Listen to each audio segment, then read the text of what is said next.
যে রাজ্য পুলিশ কি করছে পশ্চিমবঙ্গবাসী দেখছে। রাজ্য পুলিশ এতদিন কি করেছিল, যখন শেখ শাহজাহান বা এদের মতন যে দুষ্কৃতীরা যখন সন্দেশখালির মতন জায়গায় মহিলাদের উপর দিনের পর দিন অত্যাচার করছিল, তখন রাজ্য পুলিশের কেন নীরব দর্শকের ভূমিকা পালন করছিল?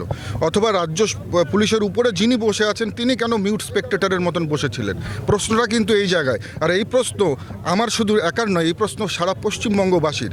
আজকে একটা পরিষ্কার চিত্র পশ্চিমবঙ্গের সাধারণ মানুষ দেখতে পেরেছে যে শুধুমাত্র আইনের যে শেকল, সেটা কিন্তু শুধুমাত্রই দেখা যাচ্ছে যারা বিরোধী নেতা। যখন আমাদের মাননীয় শুভেন্দুদা সন্দেশখালিতে যাচ্ছেন, দেখা যাচ্ছে তাকে আটকাবার জন্য বিশাল পুলিশ বাহিনী। যখন অগ্নিমিত্রা পল সেখানে যাওয়ার চেষ্টা করছে, লকেট দিয়ে যাওয়ার চেষ্টা করছে, অথবা মহিলা কমিশন যাচ্ছে, তাদেরকে কিন্তু দেখা যাচ্ছে মিসগাইড করা হচ্ছে বা বাধা দেওয়ার চেষ্টা হচ্ছে। আবার দেখা যাচ্ছে আজকে যখন ফ্যাক্ট ফাইন্ডিং কমিটি গিয়েছে, তাদেরকে অ্যারেস্ট করে সোজা লালবাজারে নিয়ে আসা হয়েছে।